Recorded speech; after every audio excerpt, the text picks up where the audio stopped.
Hello, welcome once again to my YouTube channel. My name is Coach Ify Ogbonna. I'm your stress management work-life balance coach.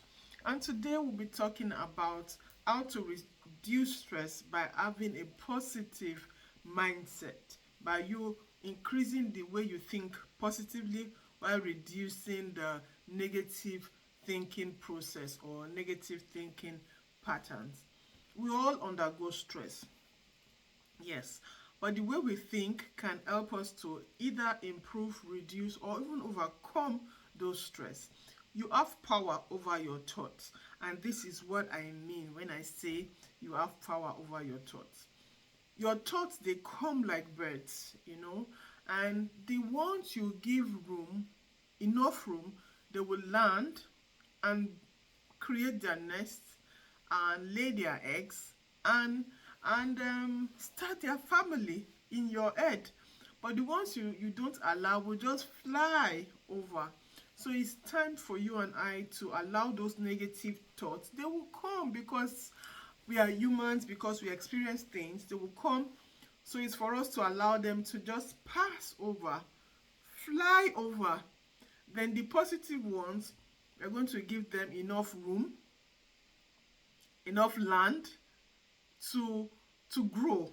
So that's what I want us to do. That's what I mean when I say you have power over your thoughts. You can give the positive ones more room and allow the negative ones just to pass. So what are the things that you can do to help you have this positive mindset through positive thinking? Number one, you need to challenge those negative thoughts. That's number one. Negative thoughts will always come. They come, it's part of life, but challenge them. When you have a thought that says you're going to fail an exam the next day, then you ask why. What is the proof that that is going to happen? Challenge that negative thought, and most of the time there is no reality, there's no substance in it. So when you're able to challenge it, you're able to remove its power, the power, the grief it's having on you. So learn to challenge whatever negative thoughts come, learn to challenge it. Number two, you need to focus more on the solution and less on the problem or the stress or the things causing that stress for you or that challenge you have. You need to focus less on it. The truth is that when we have that problem and we keep looking at that problem, we keep looking how blue, how red, how big, how round, how squared it gets bigger. That is the only thing in our thoughts. But when we now see the problem, we now start asking ourselves, how do I change this? How can I end this? How can I do something else? When you are focused on finding a solution, when you no more dwell on the problem which is outside your control, you take back your control by looking for how to solve that problem. That is you thinking positive. That is you having a positive mindset. Number three, cultivate a gratitude mindset. This month of December 2023, I'm having a challenge, grateful with Coach Ify. Every single day to post something that you are grateful about. And if you cannot post it, write it down. I also have my journal coming up, my balance journal, where you also write daily the things you are grateful for. Gratitude helps you to increase your mood, and it shows you the things you have achieved till that time, because sometimes we feel that nothing is working, but when you look for something that you are grateful for, then you see that some things are actually working for you, and that helps your mindset, that increases your positive thinking and gives you a positive mindset. Number four, very important, if you want to go wide, surround yourself with positive influence. And when I mean positive influence, not just people that tells you, for example, go Coach Ify, go Coach Ify, even when I'm doing something wrong. No. Are those people that will tell me the positive influence is that, Coach Ify, I think you should change this to this. I think you're not doing this well, you can do this. That's somebody that is a positive influence. They are critical, they are showing you maybe what is not going on well, but they're also giving you options. They're showing you another way. They're showing you solutions that can help you out. So surround yourself with people that have a positive influence around you. So take a minute, take 2 minutes, and look around you. What are the people? How are the people around you? Are they a positive influence, or are they draining you? When you are with them, you feel at the end of your discussions, you feel drained out. No, then you need to start changing that. Number 5, engage in positive self-talk. I just talked about my journal, and in my journal, I have every week a motivational affirmation that I put in it. It's had to do with balance and stress, but you can find motivations or affirmations that you can speak to yourself every single day. Motivate yourself. Don't tell yourself, oh, you cannot do it, oh, you cannot do it, or you, all those negative things. I don't even know whatever negative things you might be saying to yourself, but I can tell you millions of positive things that you can encourage yourself with. You can tell yourself, oh, coach, if you are enough, you are doing well, you can, it is possible for you, doors are opening, the right people are coming. There are so many things that you can motivate yourself with, that you can talk to yourself with, you know. So, and this, you having this positive self-talk will increase your energy to do more. It also increases your ability to do more. Increases your good hormones, your happy hormones, your good feeling hormones, and that strengthens you. That strengthens you, and of course, it reduces stress. Then take care of your physical health. I cannot say this enough. You need to do exercise, be dancing, taking a walk, going to the gym, taking the staircase. You need a balanced diet. We can say this all the time, but we need it. We need a balanced diet.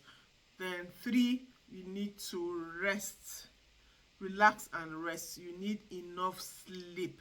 Those are the things that will help you to make your mindset, to your mind to be sound, to be positive. Because if you don't have enough sleep, you are irritated. You are irritated, you know. And when if you don't eat well, either you undereat or you overeat, you don't feel good. So eat balanced diet, eat at good times, and it will help you out. Number 7, set realistic goals.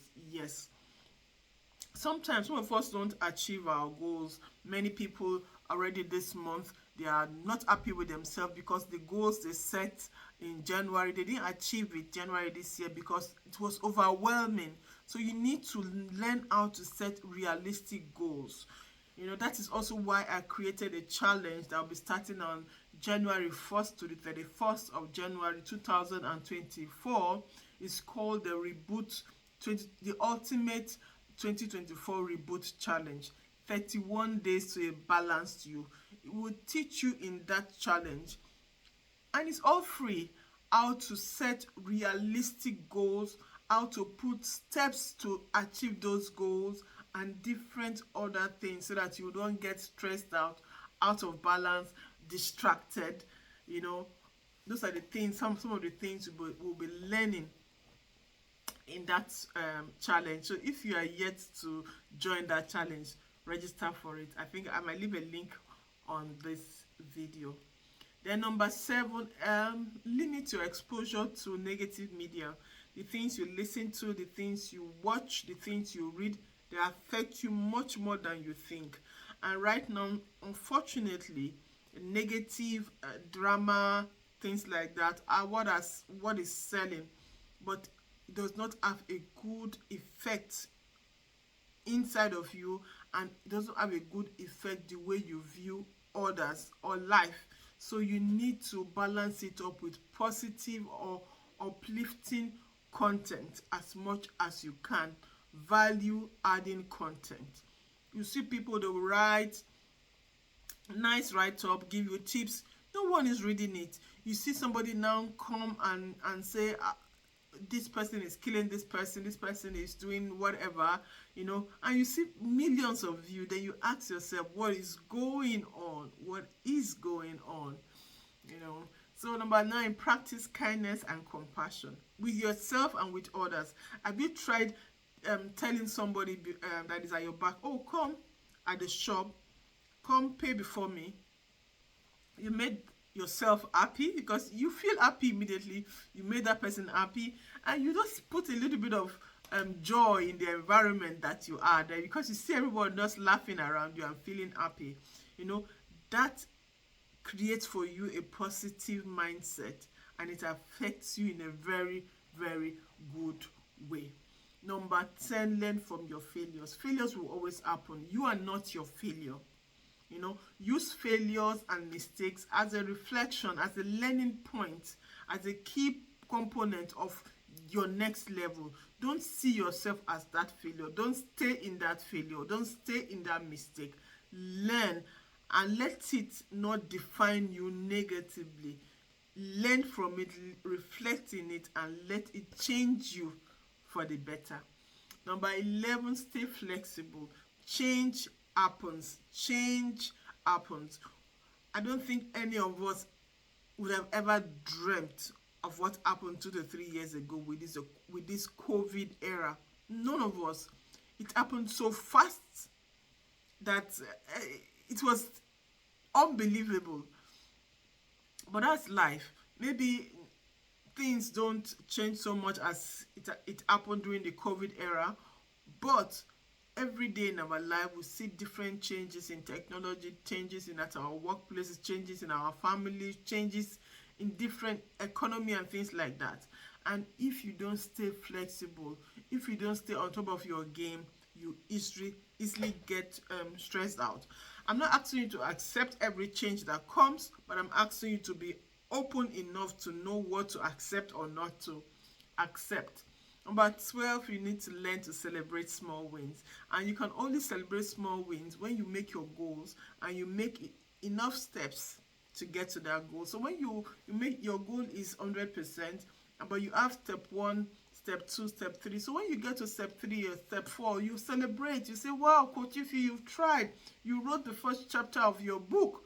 That is something to celebrate, that you even have a name for a book, that you even started with the introduction and chapter 1 is something to celebrate about. And guess what? When you do that, it motivates you. It increases your ability to do more. Then number 13, I would say that there are people that are just so embedded and so stuck on negative thinking. And when negative thinking continues uncontrolled, you feel blocked, you feel trapped, you feel alone. So for such people, you need to seek help from a coach, from a therapist, from a friend, from a family, from a doctor. You need to seek professional help, because there are people that are like that. I had a friend, if I'll call her that, no matter what compliments you give to her, for me as a person, I try to look for something in you that I can compliment, because each of us, we have something that is good in us. There's something that is good in us. So I'm not lying to you. I always look for that thing that is good in you to compliment. Still yet, this friend of mine doesn't even accept it or give reasons why it's not supposed to be so. So such a person, what do? Such a person needs a professional help. That's why, please, if you know such a person, or you are such a person that you don't take compliments, you don't take motivation, you don't take the push, then just maybe you need to speak to someone to help you out. And the last one is this. I know it can be that you have been a victim of sexual misabuse, or the rape, or of violence in marriage, of girl money, somebody duped you of your money, in the school you have been, it can be anything. You've been a victim. But what I want to encourage you is, don't stay a victim. Take responsibility. Take back your control. The problem with staying a victim is that you become helpless. You become out of control. As much as you can, get back your control. Take responsibility of the remaining part of your life that you have. It's not easy, but it's achievable. It is achievable. So that is the things you can do to change your positive, your mindset to a positive one, to a growth mindset. And these things, these things that we're talking about, with time it becomes a way of life. Where I'm working, an elderly woman said to me, she came, said, "Oh, I love you." She was giving me a gift. Said, "I love you, always so motivated, always so happy, always so smiling." I said, "Thank you so much, I appreciate it." Then she said, "Let me ask you a question. Are you always like this?" I said, "No, I'm not always like this. No one is always happy, always motivated, always positive. No, but I try always to be like that. And because I try, and because I see the effect, it makes it easier for me. It has become an habit with me that it doesn't take me much to be in that role of being motivated, of being happy, of being positive, because it has brought me more good than being negative." That is all for today. Check out my next video, and if you are yet to subscribe to my channel, please do so. Share my videos. Tell me which topics about stress, work-life balance, your passion, your purpose, goal setting that you want me to talk about, and I will do just that. Bye.